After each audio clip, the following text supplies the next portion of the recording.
then she puts on her mask. Yes. Not literally. That would be so funny.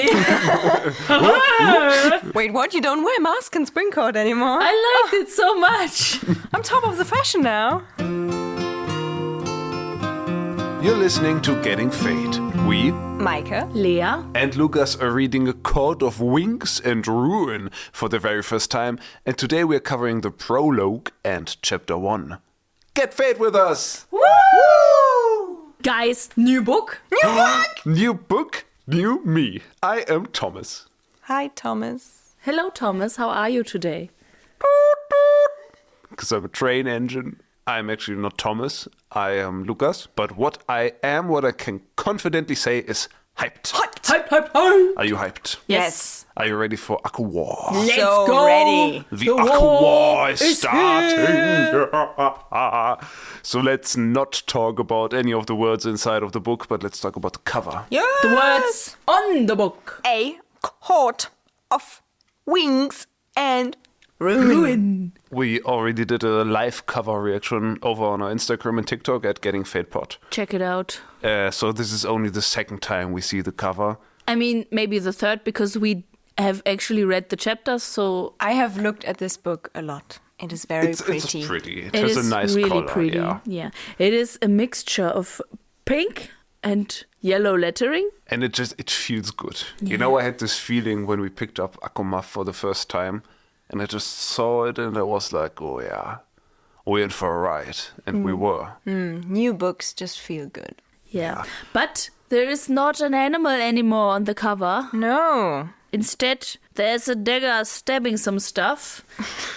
And I've noticed once I wrote it down, because I wrote down fancy dagger stabbing clouds. And There's I wrote- also fire. Yeah. And then I wrote down, or waves, because I do feel like these clouds could also be waves. Two different clouds, I feel like. One is like pitch black, like that's maybe shadow. But there's a wavy one going on there. Yeah. You're right. Yeah, the thing is, with the shadow, the shadowy cloud in the background, I wrote down flames in the background. Or rippling darkness, which is like two opposite things that could be both the same thing. You I know? also had an idea that came from looking up the cover as a PNG, so I could insert it in our cover reaction video. And there I saw the old cover of A Court of Wings and Ruin. And it, like all the old covers, it has like Feyre on top of it. Like just below her eyes, I think, and then her full body in like a dress or gown or whatever. Those I are not used pretty to covers. own the first book and the second book. Like my mom gave me the second book and the first one in like a set. I never read the second one.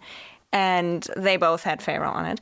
And then I looked at the old version of A Court of Wings and Ruin, and it had Feyre on it with her wedding tattoo on her hand. Nice. And the tattoo sort of looked like these lines. Yeah, I mean, I did have the thought that it kind of also looks like a tribal tattoo. But then I was like, maybe that's just the art style of the overall thing on the cover, so I wasn't sure. Yeah. But in our first reaction, we also had a thought that this might be Lucian's dagger Yeah. because it's bejeweled. And we hope and think Lucian might play a bigger part in this book. Yes. Yeah, but also like Feyre is in her fighting mode now.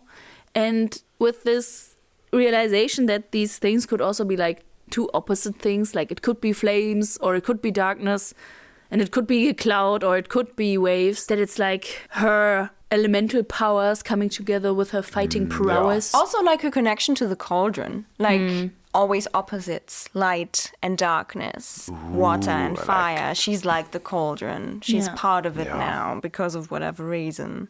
Yeah. Well, maybe we find out what these clouds are. As of now, it's just vibes. It's a court of vibes and vibes. ACOWAR. Yeah. I don't know. Maybe she would turn into a dagger. Let's get into the book. No. You know what's very weird? On top of the book, it says, thrilling. Hello on A Court of Thorns and Roses. And I was like, okay, that is weird. Like, why would you put the blurb for the first book in the series on the third book in the series? And then such a boring one, like thrilling. Just, I don't know. It sounds like no one had anything nice to say and they just chose an okay word. But then like inside, there are a few other blurbs for like A Court of Thorns and Roses, A Court of Mist and Fury, and A Court of Wings and Ruin, which is this book. And one of them says, fast-paced and explosively action-packed. And the second one says, the plot manages to seduce you with its alluring characters, irresistible world, and never-ending action, leaving you craving more. And both of them talk about action. Yeah. Like, this means this book is so action-packed. Why not Nice. put action-packed on top of it? Yeah. I feel like thrilling and action-packed say about the same, but action-packed sounds so much more, yeah! And thrilling just sounds, yeah. Especially because you pointed that out in our reaction video. On the second book, it says darkly sexy and thrilling. And now it's only thrilling. Right, if you put them next to each other, it just looks Yeah. like you dropped the sexy. Yeah, I don't want to drop the sexy. No. I want to pick up more sexy. But maybe the sexy will be dropped for a while because she's not in a sexy place right now. Okay. But hopefully not for all of the book. I Maybe don't she will think go so. to other places. What places Whoa. could that be? I don't know. Let's have a look at the map. Hey! Because the map is updated. Well, actually, it's just kind of copy-paste. But I found 2 new places added. I don't think if you want to raise this number, No, me too. just 2. Yeah, I also found 2. Like, I wrote down a third, but which I thought was new. But then I noticed it's on the old map as well. I just think we didn't talk about it. So the 2 new places are first the Palace in Dawn Court. But there's also something new in Autumn Court. Yes. A very... Autumn Court? More like Awesome Court. No. They're Because evil. no, but Lucian is from Autumn Court. But they all suck. Yeah, As of now, Lucian also sucks. yeah, but it's called the Forest House. Which I think is very intriguing because, Yes. you know, we have the palace in Dawn Court, but like a forest house, which kind of sounds like maybe similar to the cabin. So maybe this is more like a private place to Lucian and not like the court of his parents. You know, I have a prediction about that. first of all, I want to disagree. Oh. Like, I don't feel strongly about it, but I call that the Forest House is just the fancy name for their palace. I mean, it could be, but I have a prediction about the forest house. Because I do agree, like, it's printed very tiny. So that would support the theory that it's like a tiny place and not like the main palace or something. And Everything on this map is printed tiny. But that is especially tiny. And my prediction is that Feyre flees, or maybe at least leaves with Lucian, and he knows a hideout in Autumn Court, and that's the forest house very good. where they crash. And Okay. I mean, it would make sense in a way that Feyre cannot winnow like long distances, and since Autumn Court is like bordering directly on Spring Court, it would make sense because Lucian knows the terrain that they would flee through that route. That's my prediction there. Nice. Nice. You know what? Speaking of predictions, we prepared a little something. Yes, we did. Yes. If you head over to our Instagram, you will find a post that shows you a bingo sheet. I hope you all know how to play the game of bingo. Bingo! Where, you know, in the original game, when your number comes up, you cross out your number, and if you have a row of 4 crosses, you win and you scream out, bingo! That's how bingo works. And in our case, it's just predictions. Yeah, we came up with 16, some small, some big, some grounded and some unhinged predictions, and like spread them out on a sheet, and you can look it up, play along. Yes. And we will update you whenever a prediction comes true, and we can mark it on our sheet. You can, if you want, you can like save that post and mark it in your notes as well. And then we can compare. If anyone gets a bingo, then we say, that's a bingo. Yeah. Bingo bongo. And then hopefully one person of us will win this game, and the 2 losers will have to write a short fan fiction where they put the winner in a situation with ACOWAR characters. Your name, fan fiction. Yes. Damn, I like it. Awesome. I like it. Okay. I never read your name fan fictions. No, I it's so hate it. annoying. I never read fan fictions, but yeah. Well, You so missed out. if you win, Lea, Mike and I will write a nice little Lea no. fan fiction. And then maybe we can put you together with Lucian or Rysand or Mahogany Tooth. We'll see. Maybe something happens in this book which will give us new ideas. But like this is a long way to go. Like we will finish this bingo when the book is done.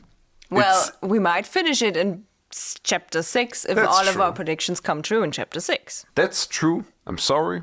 But just a heads up, we're going to be talking about this book for a long time. Yeah. We read one chapter for this episode, so it's 81 chapters to Well, go. we read the prologue and the chapter. That's basically 2 chapters. It's still 81 chapters to go. Okay. Oh boy, that's so much longer than book 2. But maybe that only means means the chapters are short. Yeah, maybe. But it's a longer book. No! How many pages longer? Let me squint and carefully check. Feyre dies! Do not spoil yourself, please. It's 702. Nice. Okay. I have no idea how many pages book 2 had. 600 something. Maybe, think so. yeah. And it had 69 chapters. So it's like a bit longer. Yeah, but you know what? Enough of this not talking about the text. This preamble. Let's get into chapter 1. And it's called... Wait a minute. It's a prologue. Woohoo! It's the first prologue, right? No. Book 2 had Feyre's dream. Yeah. Oh, that Where was she I was forgot that was a reliving prologue. The murder of Yeah. Faye. But the prologue in book 2 had no title. This one does have a title. And it's called... Rysand. 2 years before the wall. Damn. So that's 502 years ago? I guess, yeah. It made Roughly. me really excited. First of all, Rysand POV again. Yeah. Yeah. And then I mean, I think it's realistic that wars take longer than like a year. What? But I didn't really think about that. And my first impression was like, oh my God, pre-everything Rysand. And maybe there will be like connections between him and Tamlin and stuff. And then the chapter starts and it's like, whoa. And I'm like, oh, well, yeah, that makes sense. Yeah. So this little chapter is only a few pages. It's basically vibes and lore and a tiny, teeny little bit of plot. To summarize the plot, it's basically Rhys is on a battlefield in the aftermath of the battle, and he's basically looking for Cassian's body because he doesn't know if maybe his dad made Cassian fight there. So that's just kind of, it's a very sad and dark prologue. Yeah. Very emotional. Yeah, but we get a few lore drops in there. And first of all, it was a battle for a keep in the heart of the continent. I don't think it has a name. I don't think so either. But to me, I felt like it was like maybe the or one of the main places where the humans or the human faction is like based. And so it's very, very important to keep this keep. Yes, because Rysand is fighting for the mortal side. Yeah, yeah. That is important to know. Yeah. And they had the keep against Ravennia. And here's the thing I wrote down. Her legion of loyalists. Because I thought Ravennia is a person. Meike, Yeah. you had a slightly different first thought. Okay. Will Yeah. you share it with us? I honestly didn't check again. I just read the chapter once. I did, and it's honestly unclear. Okay, because I thought it just says Ravennia's legions, and I Yeah. thought Ravennia is a place. Ah, okay. I also thought it a person. I thought it might be a general of some sort, like on the same rank of maybe of Amarantha. Yeah, me too. And I was thinking like, ooh, because it's a name drop, maybe it's like a possible villain drop. Yeah, like this didn't even cross my mind for the first time because it's 500 years ago. But like obviously Ravennia, if it's a person, could still be around. Yeah, sure. And dangerous, and perhaps Feyre's mom. No. What? Here's the thing. I know I keep joking about Feyre's mom coming back, and I know it would kind of be a stupid story. But Ravennia, she has the name Raven, or like the animal raven in it. And we associated Feyre with the dark bird on the cover.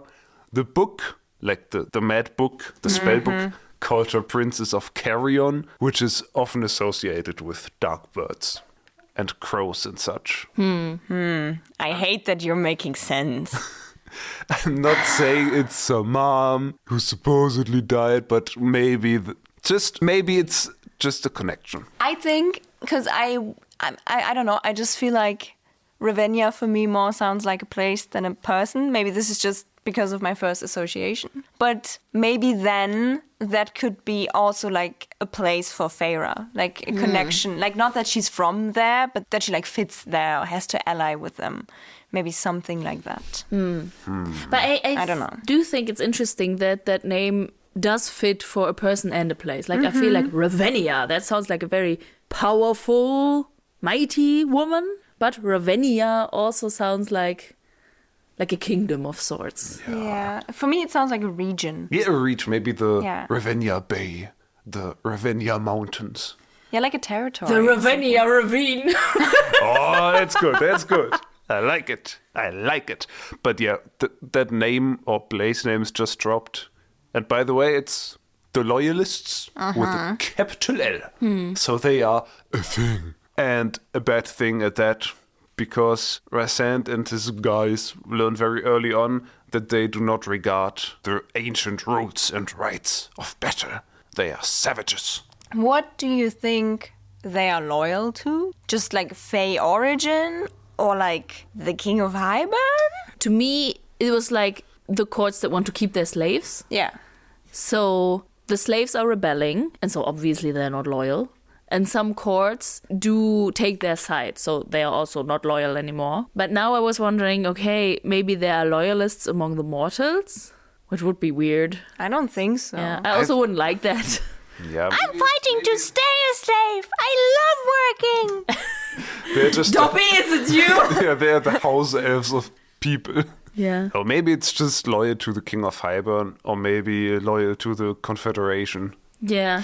Yeah, I just, like, it says, like, the people, like, the loyalists, they are fighting tooth and claw to keep their slaves. Yeah. And just, unfortunately, that seemed very realistic. Yeah, you know, Yeah. as I Yeah. made the Civil War comparison, you know, Night Court in the north is True. fighting to free the slaves. Spring Court in the deep south Where is things fighting- grow, crops are fruitful. is fighting to keep the slaves. Big old Yeah. well. And do we learn anything else? No new information. Like Rysand talks a bit more about how his father keeps Asriel close to his side. Because Relatable. he's his spy and shadow singer. But we already kind of knew that. Yeah. Right, came Asriel is a up. shadow singer. Yeah. I kind of forgot that We name, that didn't title. really learn anything about his powers yet. Like Yeah, we he- didn't see him do anything. Yeah, we didn't see him do shadow-related Singing. stuff. And I think like I listened back for our fan casting episode. Which you should listen to. I listened It's very back. good. I listened back to the episode we met the Wang for the first time. And it talks about like shadows gathered around Asriel and sort of like protecting him or like whispering to him and belonging to him. And that never really came up again. Right. Yeah. Strange. So yeah, the shadow part kind of got missing along the way. Yeah. But But still, Rysand's dad, who does not have a name, no, not yet. Lord of Night. yeah, keeps him close, and that's the important part here. Yeah, and the three of them are still separated. Yeah. Like Castian is not together with Rysand. No. And that's why Rysand is searching for him. Yeah, Because because Rysand would not put it past his dad to just put Cassian in this dangerous battalion just to spite Rysand. What do you think the point of this prologue is? Because as we just figured out, it doesn't really tell us much news. It's just feelings. And I thought like it very much focuses on the connection Rysand has to his brothers, Castian and Asriel, and also on how worried he is about them and how much he fears for their death. So as we finished book 2, Cassian and Asriel both are like in very precarious states. They could still die, and we don't know how they're faring right now. So I think maybe in this book, it doesn't start with like, oh, Cassian has been healed, Asriel's healed, and we're now so happy they're okay. But maybe that it's like a bigger task to make them okay, or that they're still like recovering, and Rysand is struggling with like the still possibility of them, I don't know, dying or being like affected by what happened to them. Good thoughts, good thinking.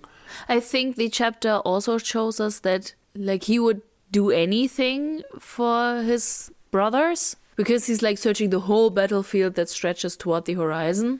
But I also do think, like, on the broader scale, like, this prologue paints a very brutal atmosphere, and they conveyed very convincingly, I think. And so I think maybe it's there to portray us the horrors of war, because a war is brewing. Yeah.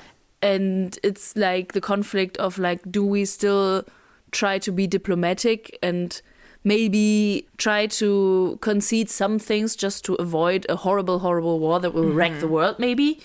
Or do we be firm and say no and maybe enforce the war quicker? Maybe it's a just war, if there is such a thing. I fear that maybe this prologue is just half of the framework of the book. You know, it ends the way it starts, and maybe it's like a vibe foreshadowing for how this is going to end. Maybe with a big battle. I mean, this book is called ACOWAR.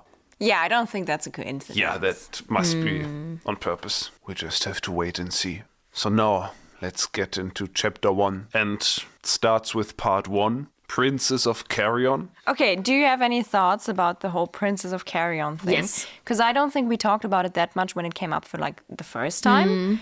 But now, I like, wrote down one question that I have going into this book. Like, we know it refers to Feyre, because the book called Feyre, Princess of Carrion. Yeah. But do you think it means that Feyre causes Carrion, or focusing more on, like, the princess, she rules over Carrion? I want to say both, maybe. Okay. I had a different idea. I had the feeling maybe Princess of Carrion is maybe the in-universe equivalent of our ongoing joke that we have called parts of Feyre Lady Death. And it's like an aspect of her that is like her darkness, not in the sense of, oh, I embraced my darkness with my hand, but her like emotional darkness and her embracing violence and wrath. And Yeah, like more on that later in this chapter. Yeah, I feel like this next chapter supports that theory. So you mean she's causing Carrion? Maybe, or she wants to be, or is like driven by the need for it, maybe. It's like a brutal side. So I do, I guess. Yeah. And I want to also make a prediction for the naming convention of the next parts of this book. Because we know that it's at least dual POV, Feyre or Ascent, maybe someone else in the future, we don't know. But maybe the next part is called Prince of something. So you to think Reese. the whole part will only be Feyre, and then there's a second part? No. And then I think it will maybe switch every couple of chapters. I hope so. But then part 2 is called Prince of something. It's just named after Feyre. So you think it's 2 parts? No. I don't know. I'm just saying that maybe one future part is called Prince of something. Okay. We see. Let's get into chapter 1. The first sentence is, the painting was a lie. Yeah, she's painting again. How do you feel about that? I think it's interesting to see her painting not as a passion, but like as a tool or maybe even a weapon. Yeah, I I like really that. liked it. My first thought was like, oh no, it starts with painting. But I was just like making a joke to myself. Like I wasn't actually furious about it.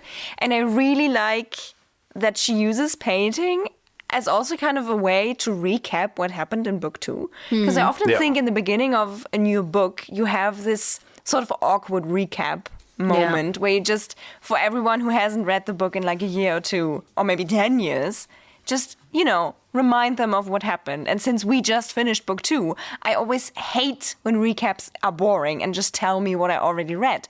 But Feyre tells us the story through painting, and she's like, oh, I'm painting this like that, but I actually mean this and that. And it's cool. Clever. Agreed. I was surprised. Yeah. Good use What of the is painting. this? It's good writing. It includes painting. Unbelievable. No, it is written by Sarah J. Maas. She just looks different in her photo. Yeah, I think she looks cooler in the photo. She has a new photo. I think Author's she looks- photo. Gay.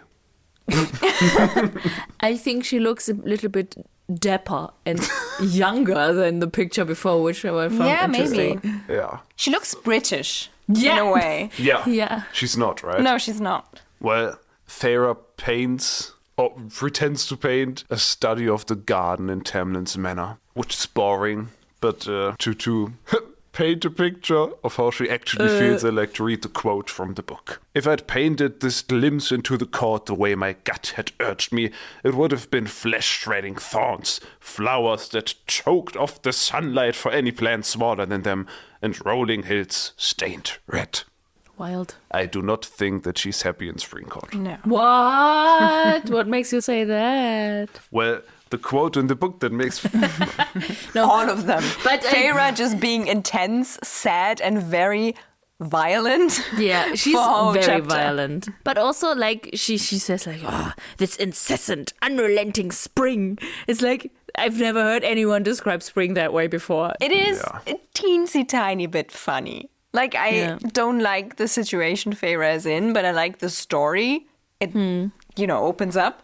And I just think it's a bit silly how Feyre's like, Oh, I hate this and I hate that and I hate everything and I want to kill them all. And every time I breathe, I think about how I will rip out their eyes and suck on their blood and drown them in their sleep. 2 words, Lady Death. Yes, That's Lady Death. but I think it's hard for me to find the fitting words, but quite... Maybe Mango. No. It found it not extreme in a negative sense, but as you said, those are quite intense feelings, and she like openly fantasizes about killing the people around her. Yeah. And it's like, okay, she's going there, and she's like embracing that darkness, and then she's like, but not yet. And I feel like that yet carries a lot of things, because she's like, I would, but it's not convenient right now. Yeah, when I say it's funny, I do not mean I don't think she would do it. At this point, I really think she would do it, given the right moment. Yeah. But it also just reminds me a little of myself whenever I'm like at a place where I don't really want to be, and I just tend to think about everything so negatively. Like, I'm just like, no, I'm in a bad mood, I don't want to be here, and I hate every little fucking thing. Nothing can make me change my mind. No! Yeah. No. And then at some point it probably changes. That's absolutely valid, but I think maybe it's good that you don't have super strength element powers. You think so? Would allow you to burn the house down that you are currently not fond of being in. Do you think that's foreshadowing when she Well- talks about wanting to burn down Springcourt Manor? Maybe. She did promise Tamlin that she would destroy everything she holds dear, which includes probably as the biggest thing he holds dear his court. I mean, I would kind of love if she just goes completely off the rails. And this part, Princess of Carrion, ends with her just burning this whole fucking place to the ground. And then, maybe even Rysand is like, what the fuck is wrong with you? Rysand comes to collect her and is like, Feyre, you went a little overboard here, darling. I think this could go 2 ways. Like, on the one hand, I do think she's almost like embracing the mask that Rysand carries to appear very brutal, and she's like kind of internalizing that as like her true nature. On the other hand, since this is like a POV book written like in the first POV, I do feel like thoughts tend to go in these extreme directions, even though you don't follow your actions with this. And that's, for me, what makes it hard to like rely on what she's telling us here right now. Since we have learned she's a little bit of an unreliable narrator in the last book. So maybe that's just her state of being right now. But as she said, I wouldn't do it yet. On the other hand, maybe she just wouldn't do it, But I do think I still stand by our Lady Death theory, because it would just be a very interesting story. Yeah. Yeah, especially with the extended POV. Like, maybe the story of Lady Death would be a bit weird if we only see Feyre's POV. Yeah. But now we can have Rysand react to that from a grounded point of view. Interesting. Speaking of Rysand, he's her husband, her mate. They are married. And so she obviously, longingly and sneakily takes off her right glove. No, she doesn't wear a glove. That's the thing, she glamours. She uses a glamour on her right arm to conceal the wedding tattoo. And she takes the glamour off and just kind of looks at it and thinks about Rysand. And is like, oh, my true nature, the High Lady of the Night Court. You know, I don't know if this will turn into too long of a tangent because actually nothing happens in this scene. But I just recently read a book in which a similar scene comes up, but like on like a meta level. Like the main character of the book gets to like act as an extra in a movie, and they go to the movie set, and in the movie scene there's like a pirate princess captured on like an enemy ship, and she acts out like she is in love with the one who captured her, but secretly she's in love with like the enemy of the enemy, who's some kind of prince, doesn't matter. And then when she's alone in her cabin, she takes out like his handkerchief, which has like his sigil on it. And then the enemy captain comes in and is like, no, you carry my enemy's symbol. You're a traitor. I will kill you. And then the main character of the book I was reading was like, well, she is on an enemy ship. She knows the sigil means war. Why would she take it out? And then the director's like, well, it brings this plot rolling. And she's like, yeah, but like, why does she take it out? She knows he will see it and maybe kill everyone. And then the director's like, well, because she loves him. And she's like, well, if she loves him so much, she doesn't need to look at his sigil to be reminded of that love. And the director's like, nah, you fucking psycho, my blood's great. And then he storms off and everything's like, oh. And it just reminded me of that. I was like, why does she need to like take the glamour off to look at the tattoo and be like reminded that she's married to Rysand and not just... In a visual medium, I kind of get it because you need to show the viewers. Yeah. But like, it's a book. We are already in her thoughts. She can just think about it. Also, I think it's funny. I would have asked you what book that was, but because I was present during your period-fueled readathon, I know that it's Shopaholic to the Stars, the 7th installment in the Shopaholic franchise. So I'm already caught up on that. It brings stuff to the table. I think that's a great scene because it's a very true scene. That's true, yes. I was very fond of that scene. I was like, she has a point. Yeah. That's true. Becky, well, let's go. guys, in this case, she's not discovered because she does check her surroundings, not only with her eyes, but also with her powers, so that no one might spy on her. And because, like, she tries to hide, like, evidence of her angriness from other spies, because she has broken her brush, she, like, burns it, so she doesn't have to throw it away. And then, like, she burns it and then summons a breeze to, like, spray the ash away, and then even another wind or breeze to, like, spread spring scent. Using her magic comes so naturally to her now, and I love it. Yeah, I really so like cool. that. And it's such a contrast to before. Even in this oppressive state she's in. Yeah. Like, we don't really get Tamlin being like, No, don't use your powers. I don't want to train you. Blah, blah, blah. in this chapter, but it just feels like he will not be as supportive as Night Court was. I feel it in my bones. Rysand will be the better teacher, always. And, you know, still, she's in Spring Court and she's so good with her magic. Yeah. But speaking of Tamlin, I feel like you have to get used to that name now. Yeah. Tamlin enters the room with Lucian tagging on, and then she puts on her mask. Yes. Not literally. That would be so funny. Wait, what? You don't wear mask in Spring Court anymore? I liked it so much. I'm top of the fashion now. And I think we kind of get to see where the plot of at least this first part of the book is going. And she forces a smile to her face and makes Tamlin believe that she's this naive little girl, while Lucian is just there suspicious as fuck. Yeah. Like, that's the whole dynamic. I like it. I want to see it play out. It's kind of a cat and mouse, or should I say a cat and fox game.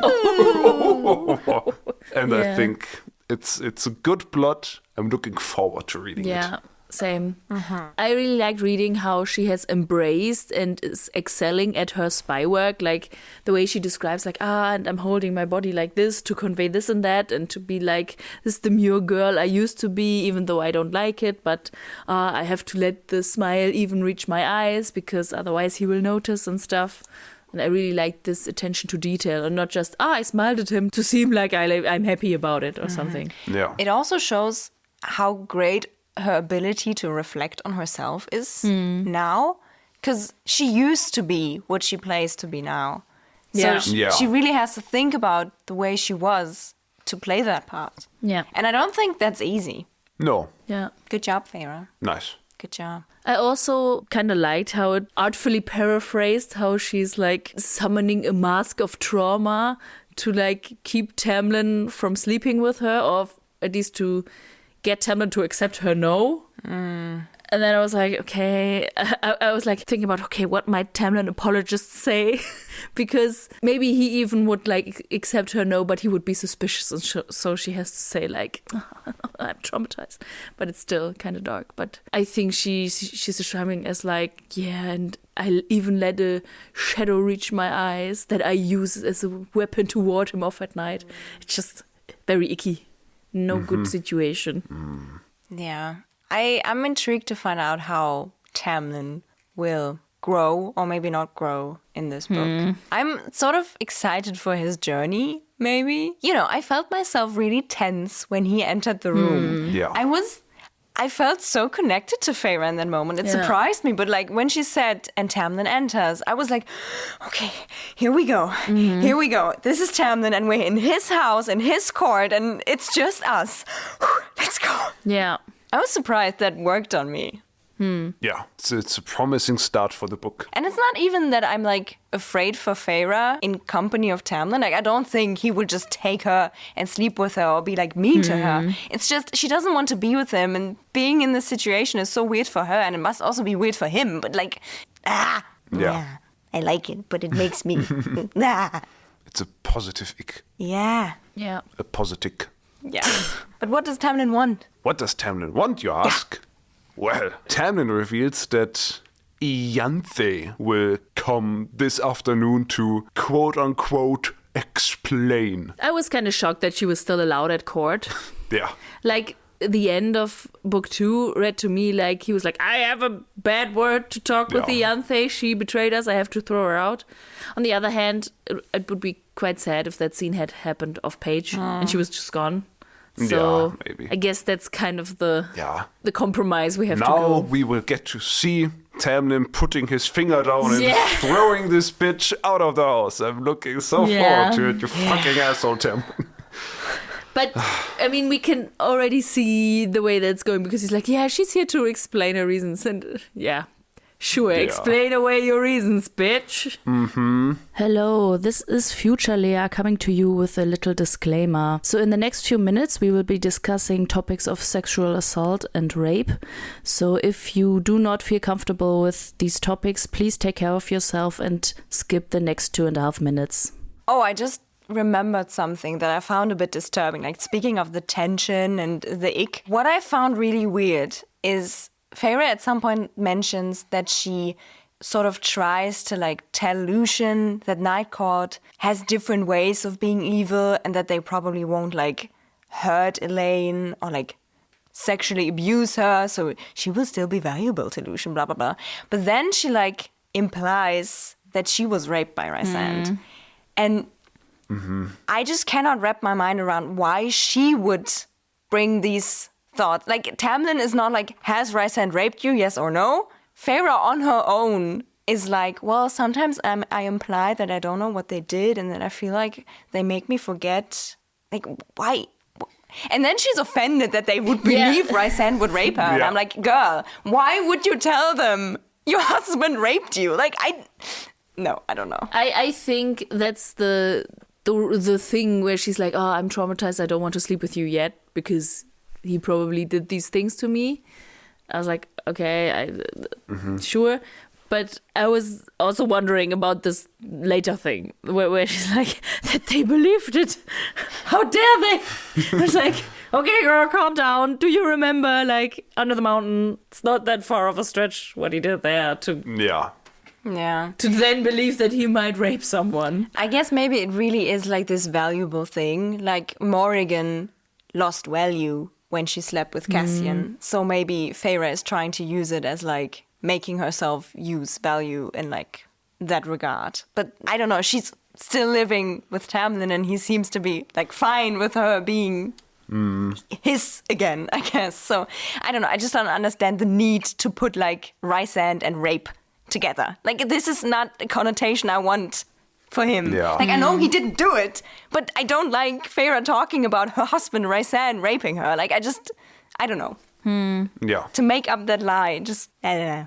Yeah. It's just, no. It makes him seem so evil and icky that the balance Feyre has to find, she makes it harder because she has to walk the line of pretending that the Night Court people are evil, but still assuring Lucian that his mate Elaine is totally fine and they are not that evil. And like, huh? Because Lucian just wants to go to Night Court and rescue Elaine, which Feyre does not, like, obviously not want. And she has to kind of coax him away from this idea. Like, it doesn't really matter because Lucian does not buy her lies anyways. And she knows that. I have to say, I was still a bit confused, like who is trying to convince whom of what? Yeah, good point. I think she wants Tamlin to believe she has been mind-altered. And she wants Lucian to believe that Night Court will not pose a threat to Elaine and that he will get Elaine at some point if he plays along with Feyre. I think Feyre knows Lucian doesn't buy her bullshit. And she keeps pretending for like the bigger picture, but not in the hope that Lucian at some point will buy it. Maybe. I don't know. I think that maybe if she would just talk to Lucian openly, this might just be resolved, but maybe not. Like, I don't know what would happen if Lucian actually, like, tells to Tamlin, yo, she's just pretending, because Tamlin is so ready to believe Feyre. Yeah. Like, he wants her to be his little girly pop. Yeah. Like, at some point, he, like, gives her a tentative smile, and that scene really conveyed, like, he so totally thinks, like, he's doing it. Like, I had this voice bite in my head, like, I'm doing it, Feyre. Where he's like, yeah, and then we can all be happy together. And Feyre is just like, no, man. There's actually this great scene. It's when Tamlin compliments the painting that Feyre did. And Feyre's like, oh no, it's not finished. It's still such a mess. And then Tamlin is like, aren't we all? And then Feyre has to rein in the urge to roll her eyes, which is just a great moment. Yeah. I think that's one of the first moments. I think there are several more in this chapter where he's so gullible that, like, he wants to believe Feyre. And he's in such a pathetic state. Like, when you were talking about you're interested to see how he evolves in this book. I mean, it can only go up with him because he's in such a pathetic ground level. Ugh. I mean, one could almost feel sorry for him. Yeah. If he hadn't been such a fucking asshole. You know, I think he actually is trying. Yeah. He just... His new favorite word. Try. That was awesome. This is my favorite quote of the book so far. I mean, we're only in chapter 1. But it's such a good sentence. I was like, yes, I love it, I love it, I love it. Tamlin's like, we'll try. And then Feyre's like, oh, that's his new favorite word. Try. And it feels like such a natural thought about someone you do not like anymore. And yeah, I think Tamlin is really trying, but he just doesn't understand the whole problem. Like, he can't. He doesn't know that Feyre isn't his anymore in the way he wants her to be. But he also doesn't want to see it. No. Which brings me to the question, like, what would happen if she were to tell Lucian, like, hey, listen, I'm a spy. Let's do this together. You know, I think he would not tell Tamlin, but he's not there yet. Yeah. Like, I think the potential is there, especially in the next part of the chapter. Yeah. So I just see the potential of Lucian turning over, or, you know, kind of turning against Tamlin, Feyre picking up on that and then just taking him into her team. But yeah, we just have to see. First, as the discussion between Feyre and Lucian, cat and fox, gets more heated, the clock chimes to indicate the meeting with Ianthe. Feyre sends a prayer to the mother. So she's just very religious now. Yeah. Interesting side note. And then they go off to meet Ianthe. And at the beginning of the meeting with Ianthe, I want to read you a quote that just completely fuels our Lady Death theory. I probably wrote it down great. as well. The High Priestess looked exactly as I remembered, both in those memories research told me and in my own daydreamings of using the talents hidden beneath my nails to carve out her eyes, then her tongue, then open up her throat. My rage had become a living thing inside my chest, an echoing heartbeat that soothed me to sleep and stirred me to waking. Yep. Okay. Okay. Very Lady Healthy? Death. Maybe seek out therapy? Well, but her therapist is in Night Court. Fuck. And Spring Court certainly does not have one. Well, she always wanted to open a A therapeutic art shop. yeah, that was like her dream, right? Maybe she should yeah. try. Just establish it in Springcourt. Maybe not in her current state. Maybe she has to, get settled in herself. Yeah, I'm just not sure. Like my partner, he's like, but I do want to mend things. No, you have to rip out his eyes. Maybe she'd be a good therapist.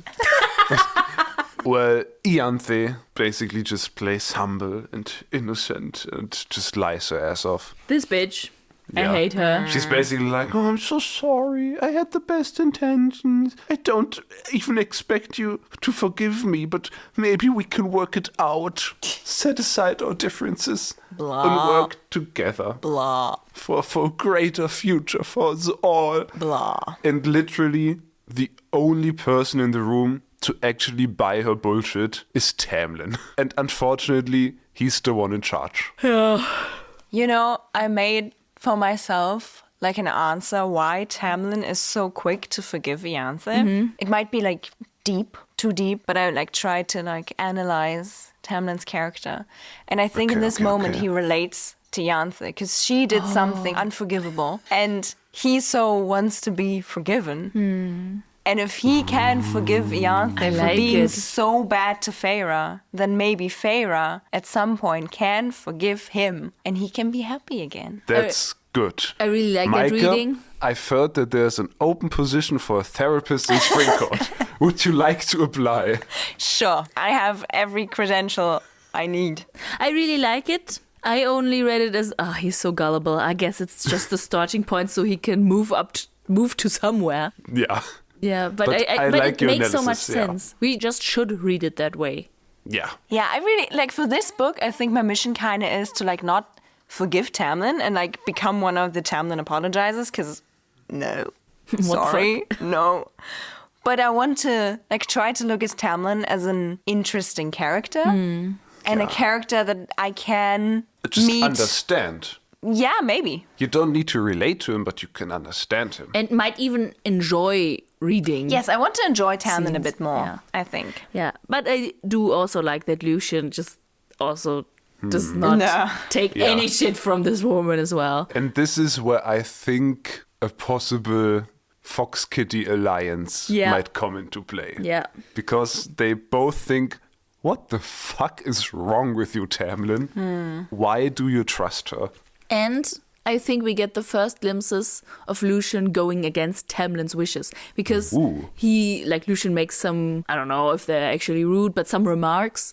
And Tamlin gives him warning looks, obviously saying, no, shut your mouth. We need this here. But Lucian just doesn't care and goes on. And I'm like, Slay. Tiny bits of rebellion. Slay. He might grow. Go on, Awesome. Lucian. Yeah, but Feyre also, she obviously plays her role pretty well. And it's she acts as if she maybe can believe Ianthe. And I don't know if Ianthe believes that Feyre believes her. We don't know. Maybe she's too smart for that. But I do think Feyre does act in a smart way. Yeah. Because she's also thinking about okay, I can't just forgive her, but she's trying to play just a weak leader. And it's don't do anything like that ever again, which is a weak command. And I read it and I was like, what the fuck? And for a second, I thought that was Tamlin who said it to her. But then I read it more closely. Not in those words, but he basically does. Yeah. But then Feyre is and she would expect me to make this weak request. Yeah. And so maybe Ianthe might be fooled. I hope so. At least for a bit. Yeah. She probably doesn't think very highly of Feyre. Especially when, the excuse she uses for putting her sisters in danger is well, I thought it was something you wanted and just weren't brave enough to, announce to the world that you wanted your sisters to be immortal as well. So you could all live together, happily ever after, forever. That's such a stupid excuse. Like, Right, not but just for the reason that, like, it's not a good wish for, like, your siblings, but for the fact that, first of all, why would you wish that if there is, like, once she was in Spring Court, there was no ability to give anyone this possibility of immortality. And then she's like, yeah, and I thought maybe, like, Lucien would be happy about it too. Just imagine if you found out you were mated to this mortal and then you only had, like, 10 or a few decades. It's like, bro, I didn't even know that she was my mate when you threw her in there. Stupid. Ah, this woman. This speech. But what I like about the scene is that all the while Feyre smiles and nods while listening to Ianthe. She's just plotting out the possible ways to torture and kill her in her mind. Yeah. And that's nice. Maybe I want Lady Death to come out. Relatable. Yeah. And also in this conversation, there's a thing dropped that I found kind of funny. What is it? It's revealed that Tamlin will let Hybern's legions into Spring Court, but he will kind of, just to be safe, send the families and citizens away to the east. And then Feyre thinks, interesting. Hybern will arrive from the west. And I Yeah. was like, have you seen a map? Why wouldn't they arrive from It's the an west? island in the west. He's making a ruse. He will sail around and settle from the east because they won't expect it. Yes, I was like, what? When I read that too. Yeah, it was a bit wild. So stupid. I think it's just a way to remind us that she's collecting information for Night Court. And it's the Maybe, first real yeah. information. But maybe it could have been a bit more like A date. actual. It could have been information. It's not new. You know, news is what's different. That wasn't. Yeah. But what I found interesting, I feel like in the same part where Tamlin is talking about, we need to protect the citizens, we need to protect. We need to protect our people. And she's like, I hate the way he says, like, our people. I'm scolding at that. What? And I was just like, Feyre. yeah, this kind of happened in Hybern as well. Like, she's very quick to condemn a people for their leader. Yeah. Girl. Yeah. These people, sure, they're not your people because you're not ruling them, but our people, how dare you, I hate them all. Okay, girl. Yeah. Maybe at one point she will commit genocide. No. Wait. Yeah. That's the thing. Like, the Lady Death storyline could be so cool, but I think it would hurt because I think she would do really, really cruel things Yeah. that wouldn't necessarily all be justified. You Which would would have be wild. to really go through with it. Yeah, yeah. Because if Feyre actually becomes the villain, I don't think she is redeemable. Like, then you would understand why she tipped over, because, you know, just in a year, things were so hard for her and difficult. But then I think in the end, you would have to kill her off, which could be a possibility. Like, I'm not saying this book ends with Feyre alive, but I think it's a far stretch, maybe. Yeah. You know what I see in front of my inner eye? Go on. Maybe they reached the cauldron, the Wang and her, with the mission to finally destroy it. Feyre just has to read the spell, but then it's like, no, I can use the power She's like for Frodo. myself. Yeah, she's like Frodo. She like in the last step, she's like, no, I have a better idea, and everyone is like, Shooketh. Maybe. would be cool. Would be cool, but it would be tragic. Yeah. There's still 80 chapters left for us to and find more that books. out. Yeah, and I more think books. that would take more books than this Right. one. Yeah. Well, what else is left in this chapter? An announcement. Woohoo! Because the first person from Hybern is to arrive, and she bears the name Jurian, Dun, dun, dun. which is... I don't like Jurian. I felt weirdly indifferent to that information. I was like, oh, Jorian's coming to Yeah. Spring Court. Apparently, like this afternoon. Cool. I think I feel conflicted.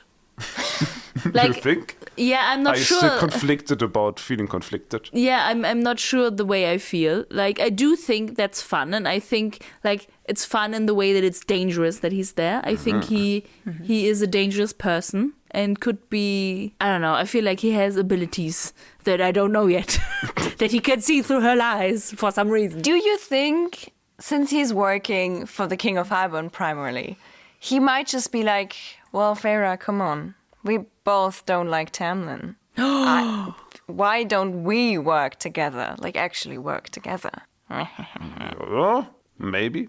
Maybe. That would be fun. Like, just a house of intrigue. I The would house like of intrigue. for Spring Court just to turn into this big blah, blah, blah, blah, blah of intrigue. Like, everyone fucks everyone over. Or If just no one's fucks fucking, they can everyone. just fuck over. Nice. Or both. Who would you fuck? I see an Ianthe Jurian coupling because I think What? yeah, I guess because they're Ianthe both evil. no, okay. because Ianthe is latching onto the most powerful person there. But she already has a connection to the King of Highburn. Aren't they like friends? Yeah, but But Jurian's a mortal. Mortal. yeah, maybe that's too far. But I don't know. It would be wild. But it would be, I don't know. Now, on the other hand, like he's in love with another woman, but I wouldn't put it past him He is still in to. love with Yeah, Miriam. Miriam.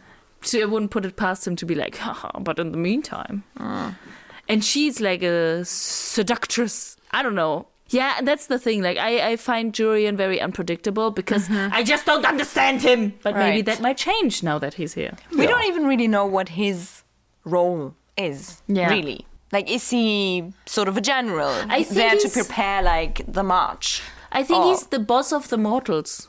Just the like, what mortals? Just the queen? Well, since the queens rule all the mortals and the queens respect him and follow his So you not think- commands, but like, You think the mortals also have an army? yes. Okay. Okay. I hope Jurian becomes interesting. Yeah, please. He's just bland right now. Yeah. Yeah. Well, to summarize the prologue and first chapter, in one word, it's potential. Yeah. I Yeah. like it. I'm looking Yeah. forward. Yes. In 2 weeks' time, we will know more. Good times. Yeah. But what are we going to do until then? Well, maybe you could eat something nice. Because I brought a recommendation. Recommendation corner! Yes.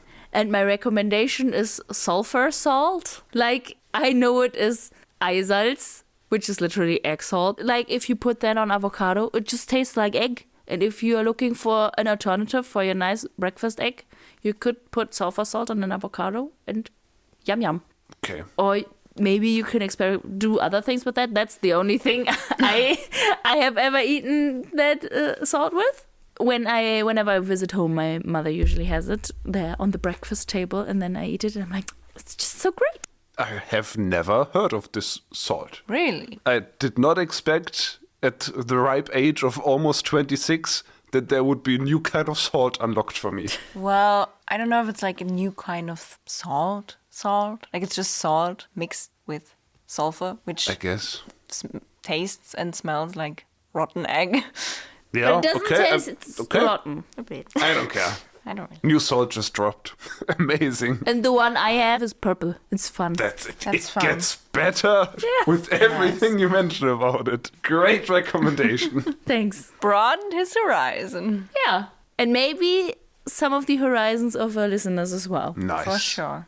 I think I should go second because my Go recommendation ahead. might go well with Lea's because it's also a food recommendation. Woohoo! Also a simple one. Well, yours is very fancy. Mine is just very plain and simple. It's carrots. I sometimes have huge carrot phases. Faces? Phases. Not faces. Okay. Phases where I'm like craving carrots. Yeah. It's just good. But she also gets a carrot face because she eats so many that she gets kind of orange. Oh, what? Like a flamingo? No, that was maybe Not an really. overstatement. I think maybe I'm wrong and I'm just making this up, but I think when I was like very tiny kiddo, I also really like carrots. And I think it just goes quicker for kids because, you know, small and metabolism and blah, blah, blah. That I ate like a lot of Biology carrots and then I corner. kind of had like yellowish hands. And my parents were like, okay, maybe we should go a bit, you know, slow down on the carrots.